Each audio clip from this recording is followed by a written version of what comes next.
Hey everyone, and welcome to the Miskatonic Files. This is Arkham PI. And I'm Oliver. And I'm Daniel. And today we're interviewing a special guest. Introduce yourself. Hi, I'm Matt Newman. I'm co-lead designer for Arkham Horror, the card game. It's good to have you on the show. I really appreciate you taking the time to talk to us about this game that we enjoy a lot. Thank you for having me. Well, we'll start with, how did you come to work for Fantasy Flight Games? So, around 2012 or so, I had just graduated from grad school, and I saw a posting on Fantasy Flight Games' website for AHlcg developer. And at the time, I was really big into Lord of the Rings, the card game, and I was working on my own sort of custom scenarios that I was making for that game. So I thought, yeah, why not? I'll give it a shot. I'll apply. I had no expectations going into it. I did not think that I was going to get the job. And then I got called out for an interview, and then I ended up getting the job. So I kind of moved all the way across the U.S. to Minnesota, and I've been here ever since. Move across the U.S. from where were you located before? I was from upstate New York. What do you think of Minnesota? I'm from Minnesota, so I'm curious. I like Minnesota.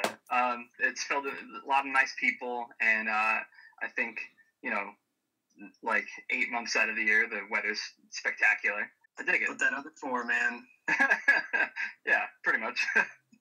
But I like it a lot. And I especially like the Twin Cities.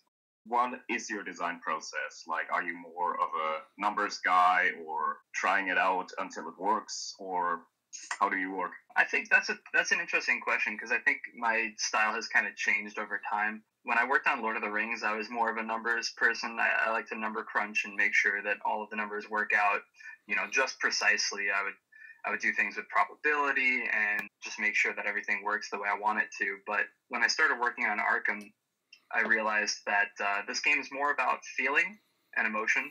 So that's kind of changed over time. I think now I'm more of a I'll just put something down and then try it, and then I'll iterate on that, and I'll keep iterating and iterating until it just feels right. Are you noticing like that feeling comes like more naturally or faster? Yeah, I think so. And it really depends, too. Like, sometimes I'm going for a specific feeling, and sometimes that feeling doesn't, feel right at first because it's not meant to. So that's kind of tough to nail. But thankfully, I'm really blessed with some great playtesters who are really good at voicing their opinion and, understanding what I want out of a scenario. Is there like a specific example from the course? I know what I want it to feel like, and it just doesn't yet. Yeah, I think maybe like the second scenario, there's a couple instances where playtesters felt like, wow, I have so many options going into the scenario. I really don't know where to start.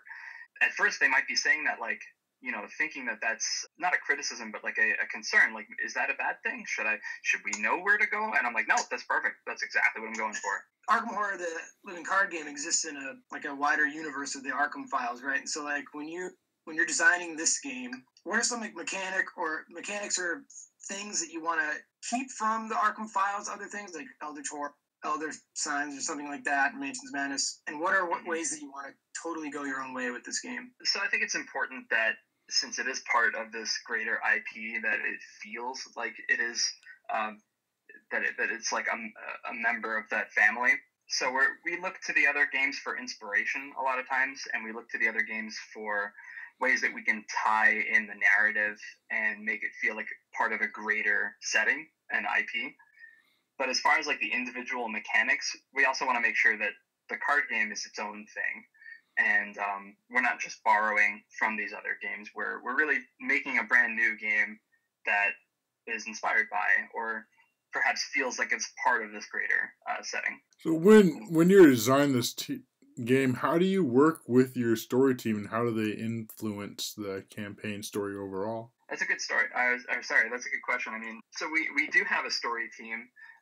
It consists of myself, our fiction editor, Katrina Ostrander, Nikki Valens, who works on Eldritch Horror, and Dane Beltrami, who works on Elder Sign. The four of us, we kind of serve to make sure that the IP, anytime we create a new product, we're going through it and make sure that the IP is fairly represented throughout it. And there's nothing specifically with like proper nouns, like places and things and objects and people, making sure that they are accurate throughout all of the game lines.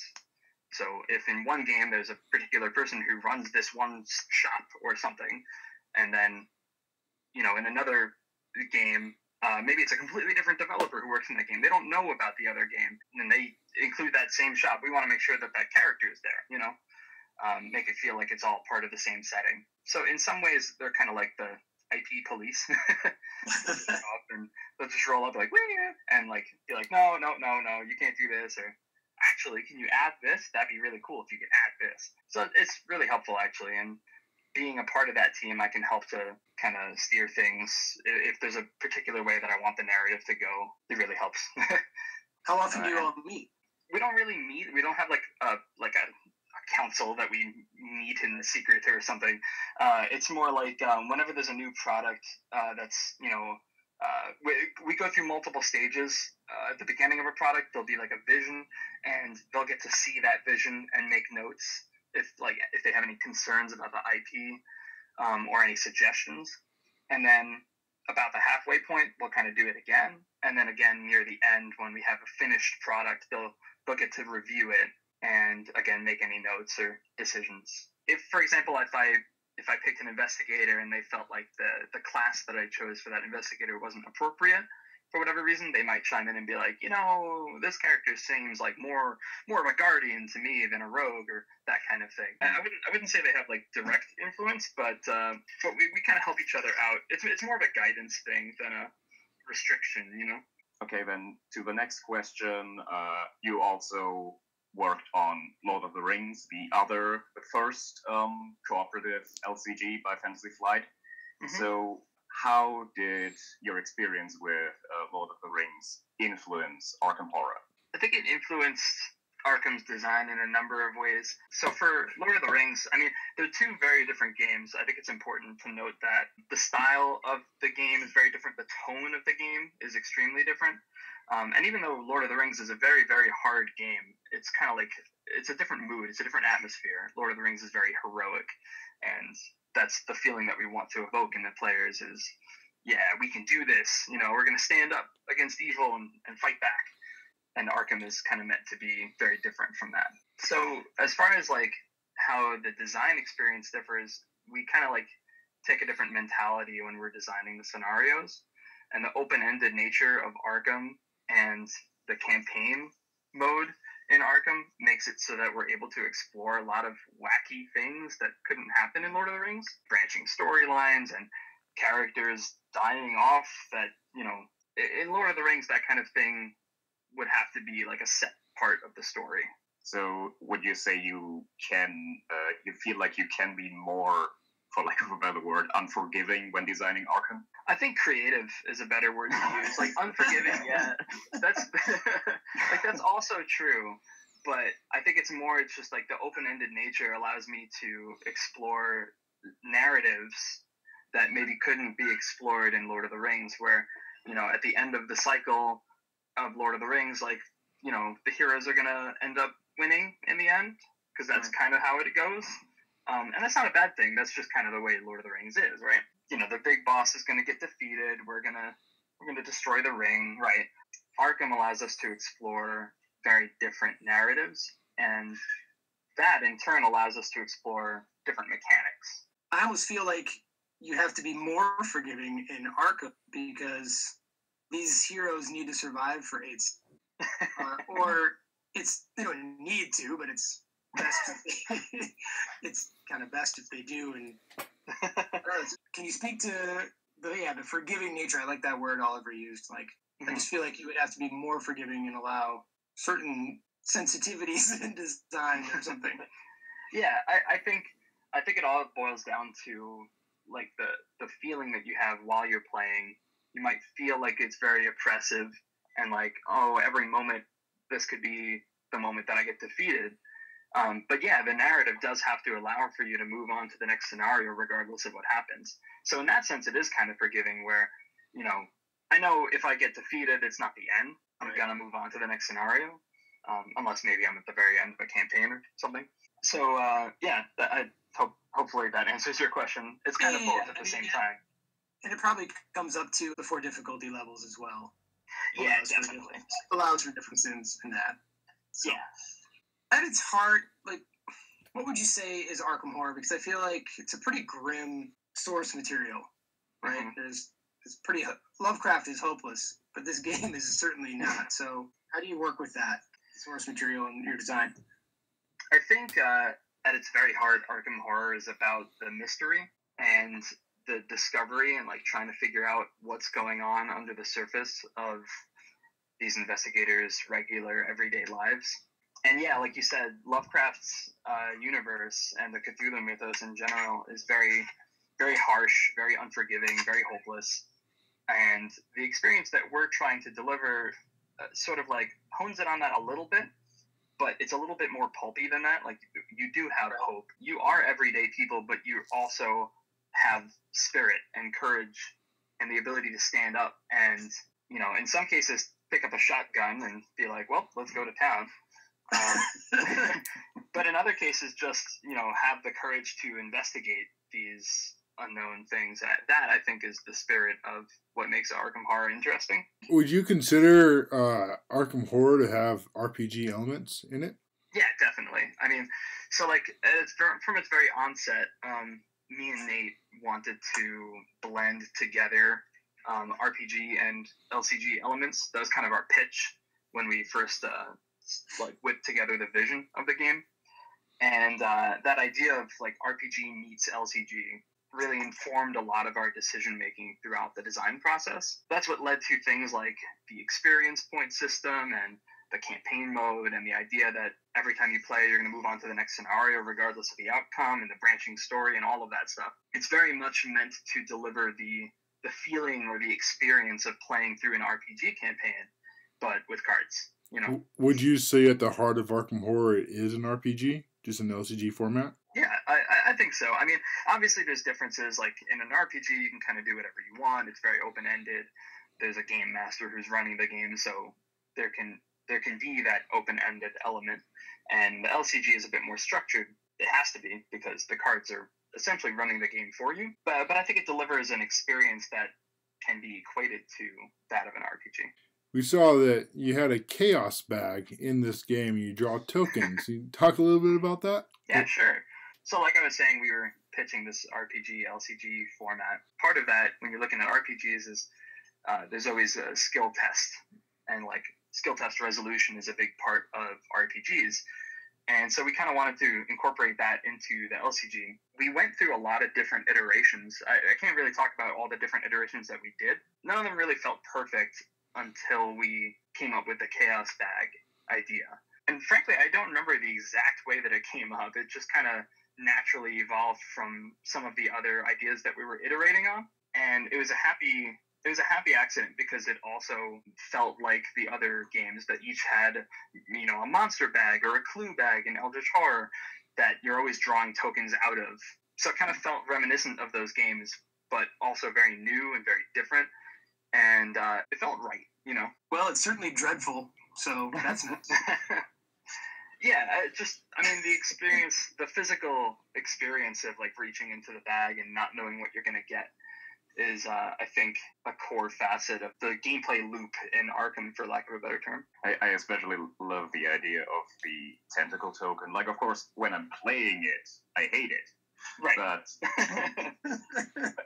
But like from a design perspective, I love it, because if you play Arkham Horror, the card game has this possibility that you just totally miss, no matter how good you are at that test.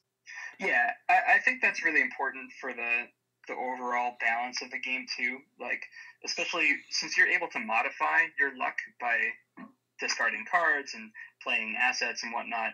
I think it's very important that there's always a chance that you could possibly fail, no matter how high your skill level is.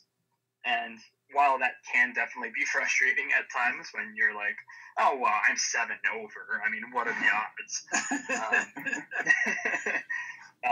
I think that's really important. I think if you took that out of the bag, and some people have, but I think if you took that out of the bag, you'd find that the experience is slightly less because of it, you know? Absolutely. But what kind of magic did you use to make it that shows up about 10 times more often than the Elder Sign? That's just my bad luck rubbing off on everybody else. Honestly, that's all that is. Because it's pretty incredible. I laid a curse on everyone's back. I was gonna say, if you like draw a tentacle with Wendy and then you discard it with her ability, I think your odds of drawing that same tentacle token is about 95%. It's actually, if you say, well, what are the odds of me getting another tentacle? Then it's like 100%. Right. If you say that out loud, it's like saying there's no such thing as a jinx. Why did you decide to make the core set a standalone without its own Mythos packs, like in Lord of the Rings? Yeah, actually, that's a really good question, because that's a decision that we made that's a really big departure from our other games. Usually, for those of you that don't know, if you don't play any of our other LCGs, usually we would have the core set and then immediately go into the first cycle of Mythos packs. For this game, we made it a little different. We decided to do the core set first, and then the first deluxe box, and then the first series of Mythos packs after that. We kind of did that for two reasons. One, like you said, it makes the core set a standalone experience, and I think that's important because there's a significant amount of people who purchase the core set not knowing if they're going to get into the game, right? And they want that experience to be complete. You know, they don't want to feel like they bought a partial product. You know what I mean? And story-wise, that means that campaign in the core set needs to finish in the core set, right? Otherwise, it's like, thanks for purchasing Chapter 1 of Night of the Zealot. Purchase these 6 additional packs for the rest of the story, which is fine when you're doing it in a cycle, especially since we're setting up that to be like the paradigm. But for the core set, I think it was important that the story end in the core set as well. And the second reason why that's nice is it means that as soon as the Dunwich Legacy came out, it's like, boom, here's a new starting point, right? You've probably been playing Night of the Zealot for a couple months by then.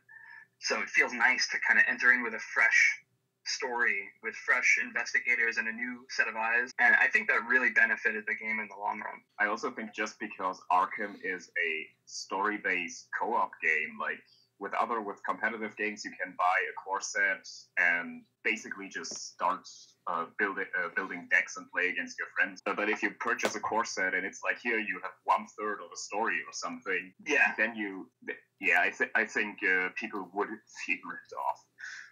Yeah, definitely. And you know, you never know.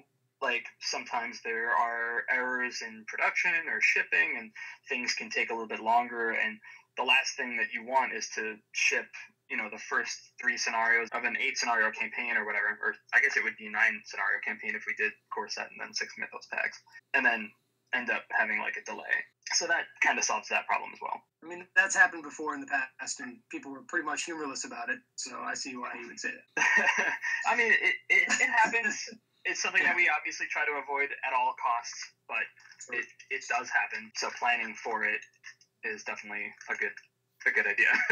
Another one of the big parts of this game that separate it from some other games is in this game you have to draw weakness cards that are bad for you to draw in your deck. Talk a little bit about those. Yeah, so part of our pitch for the game originally was this idea that, you know, you're just everyday people, and everyday people are flawed. And yeah, obviously some of the investigators in the Arkham Files IP are a bit more pulpy and a bit more crazy than everyday people, but the point is, you're flawed. You're not a perfect human being. Nobody is. And we wanted to represent that in the game. Also kind of help to, the weakness cards also kind of help to fit that, you know, that oppressive tone of Arkham, that feeling of like every time you draw a card, you never quite know what you're going to get. You never quite know if it's going to be good or bad. So it was Nate, actually, who had the idea of putting bad cards in everybody's player deck. And that eventually evolved into what our weakness is now. Were you concerned about consumers' responses to being forced to put bad cards in their deck? Maybe like really, really slightly. I think like a tiny, you know, thought in the back of my brain, like maybe people won't like this.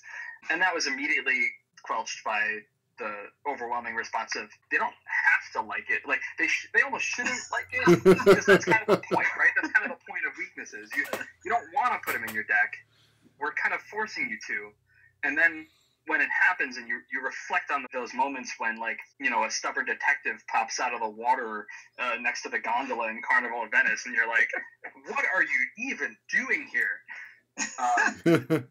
those are fun, right? Like those are some of the most fun moments, and I think in the end, everyone really enjoys when they happen. And I think the basic weaknesses, especially, tell a very interesting series of stories because every investigator is the same, but just by altering the weakness, the basic weakness in your deck, it kind of changes, who that investigator is to you. Like, I'm just trying to think of like random ideas in my head, but like Skids with the Stubborn Detective, that tells a really interesting story, and that story is very different when it's like Roland and Stubborn Detective.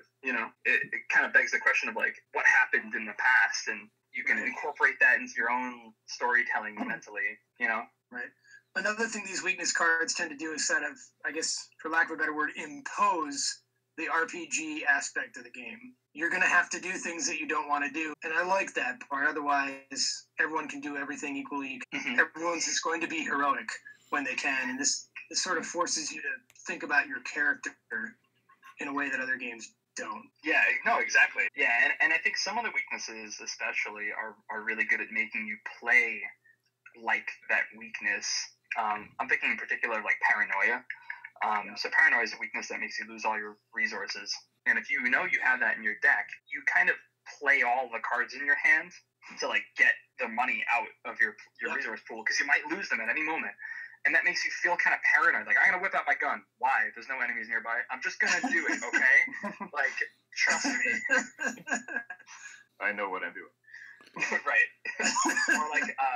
or like a cover-up where, Roland in the middle of a scenario, you really need those last 3 clues, and Roland's off in the corner gathering clues from his cover-up card, essentially representing him, like, covering up all the evidence. And you're like, Roland, do you mind maybe helping out?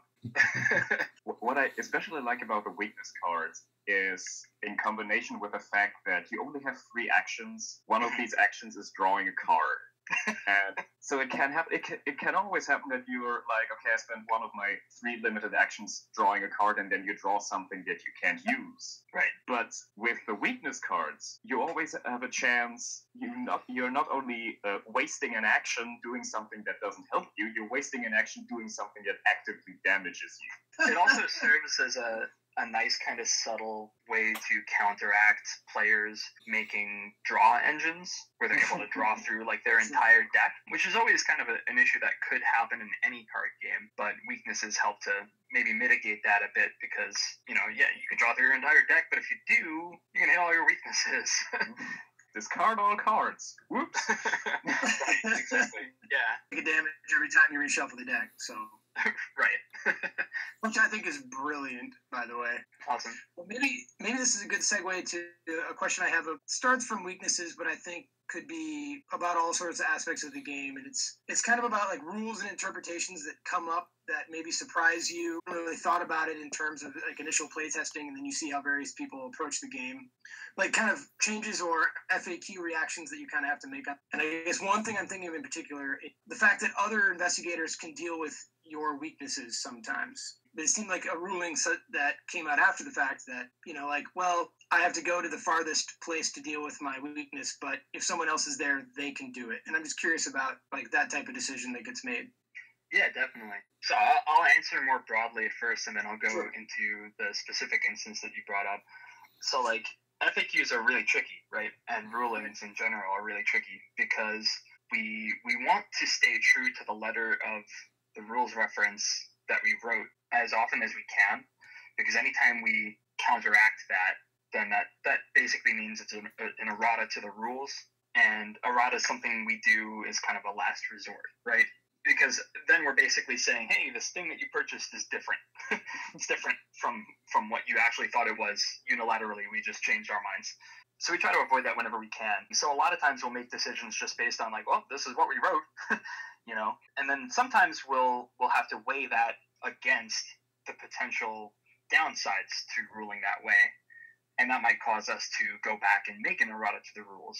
An example to that might be the way that weaknesses work with resigning, for example. When that first ruling came down, it was the first version of that ruling was, oh, well, this is what the rule says, the rule says if Roland resigns, cover-up goes away. There's really no way around that. That's how the rules are written. But I and many others didn't like that. So we set about making an errata to that rule to change the way that works. So it's very tough. Like, we go back and forth, me and Nate, a lot of times. We'll talk to the other people in the department. I'll talk to my play testers. I'll get a lot of feedback from many different people, sometimes for many days before I even decide one way or the other. As far as the one instance that you brought up, the original rules reference does allow you to interact with other players' weaknesses. Okay. It's just maybe not as, it's not as like overt. It doesn't specifically say that. It just says that you can activate action abilities on any card in your location. And that includes encounter cards in other players' threat areas. And then another rule elsewhere about weaknesses says if a weakness has an encounter card type, it's an encounter card, right? The tricky part there was that's only talking about action abilities. It's not talking about like reactions or fast lightning bolt actions, right? All we did really in the first edition of the FAQ is kind of update that rule to fill that gap so that all abilities, all triggered abilities can be triggered by anyone at your location if it's on an encounter card. Let's say Roland's cover-up or Skid's hospital debts. Can then any investigator with him use those cards? Yeah, and thematically I'm fine with it because it basically just means like Skids needs some money to cover his hospital debts, and if Daisy's in his location, she can go, all right, here you go, take some of my resources. You need them more than I do. I mean, I do like the idea, though, that if you're in the same location, that Roland and Skid's in the same location, Roland might say, hey, help me cover this up. And Skids might say, hey, no. We really need to discover this last clue. What are you doing, fool? Yeah. Or he can say, I will if you pay my hospital debt. Right, yeah, exactly.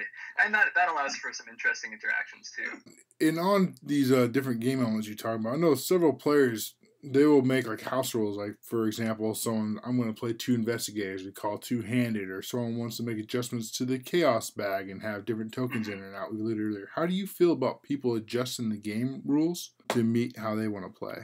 Personally, I feel like it's great. I mean, we noticed a lot of that happening when designing for Lord of the Rings, the card game. And so part of what we did for Arkham was to make sure that was A, still possible, because I think it's perfectly fine, and B, maybe even not encouraged, but like easier to do, right? So the chaos bag is a great example of that because it's really easy for you to just kind of change the values a little bit. Maybe I don't like that it only goes up to -4. I'm going to put a -5 in there. Be my guest, right? Like, it's very easy to do subtle tweaks to the difficulty that way. I personally think it's fine. Obviously, when we playtest a game and when we develop for it, the rules as we put forth is what we think is going to make the best experience for all of the players. So, like, if you play it by the letter of the law, that's what we think is going to be the best experience. If you don't agree, that's perfectly fine. Like, we're not going to show up in your house and, like, slap the cards out of your hands and be like, no, you play the way we play, right? Like, there's no, like, Arkham tournament or anything, right? Right.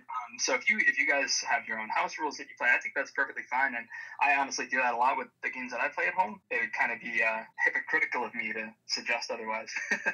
And then on to the specific investigators and classes. We have, the core set comes with 5 classes and 5 different investigators. Can you talk about each one in the class that they associated with? Sure, yeah. So for Guardians was kind of like the first class that we designed. Guardians are meant to be like the shield of humanity, the ones who are actively going out of their way to protect humankind against these horrors. And part of that means if they see a monster, they have to kill it, right? Because if you let a monster go, you're imperiling everyone, right? So they're your combat class, but they're also good at support and healing and basically just making sure that everybody gets through the scenario alive.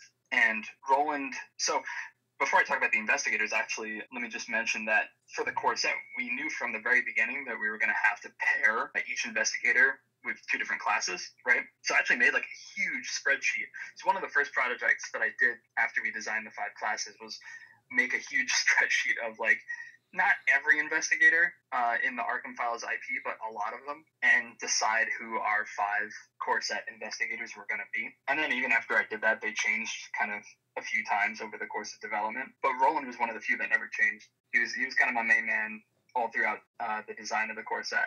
So Roland's inspired, at least in part, by combining the Guardian and Seeker classes. So Seekers are all about discovering the truth and trying to work to unfold the mystery. So they're really good at discovering clues. And so Roland's ability is very simple. Kill an enemy, find a clue. It fit his character pretty well, I think. And then on Daisy Walker in her books. So Daisy is the librarian, and so for that character, for Daisy, we really wanted to make her effect, kind of her ability, mirror who she is in life, right? And because she's a librarian and she focuses on books so much, we decided to make her ability just all about tomes. And then, of course, the Mystic subclass fits in with that really nicely, because that's where you're going to get all your crazy spells from, is all of these forbidden books. So unlike some of the other classes where we really thought of the effect first and then kind of picked an investigator that fit it, for Daisy it was kind of the opposite. So when you designed Daisy and when it came to picking personal weaknesses, did you immediately go for the Necronomicon? Yeah, actually we did. It was kind of a happy accident because in reading her backstory from the original Arkham horror board game, right there it says, like, she reads all these horror stories, and then she came across the Necronomicon, and we were like, oh, perfect. Like, it's perfect. It's the Necronomicon. It's a tome. Everything just kind of fits together really nicely. So that's Guardians and Seekers. And then Rogues are your sort of jack of all trades, but not really beholden to anyone. They're kind of off doing their own thing. They're opportunists. They're looking to make the best out of a bad situation. So they're not always criminals, but a lot of them are. And their cards all play into a sort of illicit gambling sub-theme. In the 20s, you've got the Prohibition era and that gangster noir feeling that I think fits that class really, really well. So that's where Skids comes in. And since he's not actually a bad guy, he's like not falsely accused, but he's doing crime for a good reason. We gave him the Guardian subclass. And then after that, we got the Mystics. So Mystics are your spellcasters. They're very risky. They're playing with fire, so a lot of their effects have bad elements to them, chaotic elements, but at great reward if you're able to pull them off. And Agnes is sort of embodies that. We wanted Mystics to be a little bit more combo-oriented, a little bit more complex. So Agnes has a lot of effects that make her able to take horror, and then she's able to turn that drawback into a positive. And then finally we have Survivors. And Survivors was like really the tough class for us because they were kind of like their own thing. At first they were neutral, actually. But then we decided there were so many of them that they really needed to be their own class. To me, Survivors are kind of like your everyday people, your underdog, your horror movie victim who are thrown into this terrible situation, and they're not prepared, they're not ready, they don't want to be there, but for whatever reason they are, and they have to work their way through it. So you're saying Wendy is like Survivor Girl? Or? Yeah. I think Wendy kind of embodies that, and because she's the street urchin, she also fills that rogue niche really nicely as well. Now, I know the Investigators of Arkham, the book that you guys released last year, was released to the public after the core set came out, but did you have access to that when you're designing the core set internally? A little bit after the core set, yeah. So Katrina, who's our fiction editor, she was working on that book for a long time, and we kind of got our early drafts of it. I want to say just after the core set, so around the time that we were working on the Dunwich Legacy, which, by the way, we work on things pretty far ahead of time, so that's still way before the game came out. And that was really helpful because the Investigators of Arkham book, as you know, has pretty much everyone in it. So now we have these elaborate backstories for all of our characters that we can draw inspiration from. Are you going to be focusing on the Investigators of Arkham book when you're adding new investigators to the game? So the Investigators of Arkham book basically has every investigator from all of our Arkham Files games. So that's like 50, I want to say 52, 56, something around that number. different investigators, that's a lot of investigators, right? I mean, if this game goes on for 10 more cycles, we still won't even be done. So yeah, I think it's safe to say that we'll be focusing on those characters, and there are a lot of familiar faces. So there'll be people from the other games that you'll get to see. That's one of my favorite things about playing all the games in the Arkham files is seeing someone show up in another game and kind of how they're the same, how they're different. It's really interesting. Yeah, and like sometimes they're more different than other times. You know, like some investigators have like wildly different abilities between game lines, and I think that's really interesting when that happens.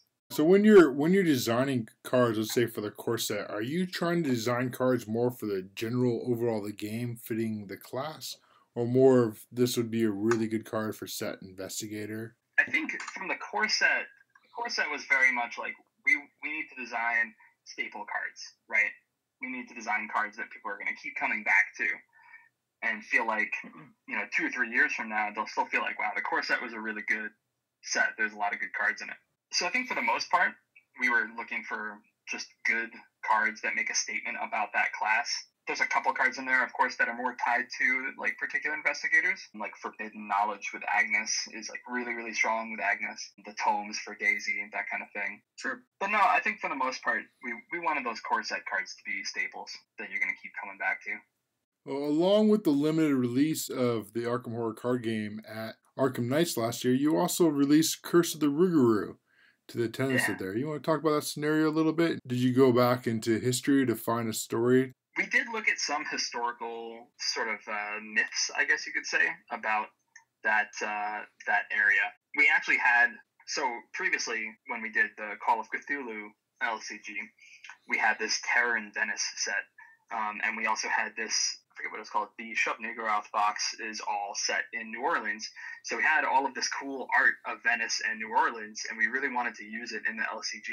And we came up with this side story mechanic where you could embark on scenarios, and they'd be sort of like side stories that you could integrate into any campaign if you wanted to, but they're totally optional. We felt like that was a perfect time to explore these different settings that we wouldn't normally be able to go to. So that's when we started looking into like, well, all right, if we're going to go to New Orleans, what would be a cool thing? And there's this myth of the Rougarou, which is it's basically like a werewolf, but it's deeply rooted in New Orleans myth, I guess, and tying that into the mythos and making the player feel like, oh, this is a thing that I want to do was really cool. When you play Curse of the Rougarou, so do you go into it trying to capture or kill the Rougarou? I think ideally I want to get that resolution 2, I think is the, saving the Rougarou, because I think that's the more interesting ending, even if it's not maybe the best ending. And kind of like the whole point was to make sure that neither ending is like the good ending. They're all kind of like there's good and bad parts of all of them. But that's the one I always go into it trying to do. And then when all else fails, everybody whip out guns. We're going to try to kill it. Time for the shotgun. That sounds so familiar.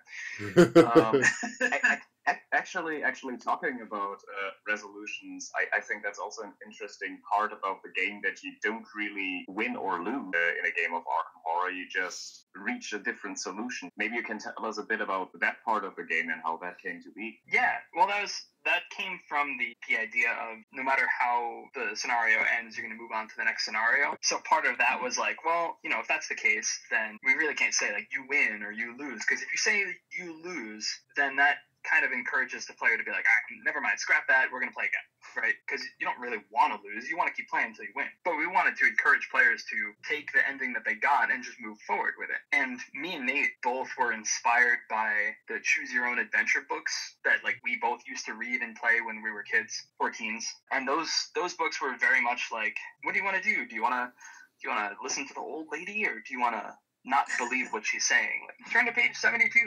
And you don't know what's going to be on page 72. Like, it could be good, it could be bad, like, whatever. So we kind of wanted to capture that same spirit, that same feeling. And even if that end of the story isn't a good ending, you can still, like, get to the end. You can still experience the story from start to finish. Yep. And you can even still win. That's the other thing. You could lose every single scenario in a cycle until the last one and potentially win. Not that that's easy, but you can. I think that's really cool. It makes you feel like, all right, we should keep going with this campaign. We're not doing well, but we should keep going. It'll be fun. And that's kind of the feeling that we want people to have. Exactly. I mean, there's no reason to ever really quit. Yeah, even if your characters actually straight up die, you're encouraged to just pick up new characters and start over from there, right where you were, and just be like, well, they left behind these journal entries, and now the new investigators are picking up the trail. I've never had to do that yet. Thank goodness. I mean, it's basically impossible in the core set, I would say. Right. Yeah. Except for that one resolution in the first scenario. And we kind of left it open to being a possibility in the cycles with 8 scenario-long campaigns. Who knows, if you're defeated 6 or 7 times in a row, that could certainly end you. But yeah, when we were designing the core set, I was really heavily inspired by XCOM. I was playing XCOM 2 at the time. And XCOM has this brilliant mechanic where... Do you guys ever play XCOM, the computer game? I have not, no. No. XCOM's like a tactical squad-based combat kind of game with an overarching story. And every time you go on a mission, you pick your guys, and then you send them out, and then, God knows what's going to happen to them on this mission. They could all just completely die, or they could make it out unscathed, successfully completing the mission, or maybe they fail the mission but manage to make it out alive. Any number of things could happen, and no matter what happens, you're going to go back to the headquarters screen and just, regroup from there. So, everyone you send in the mission could just get completely nuked, and then you're still there. You're still okay, let's try to do better next time, guys, right?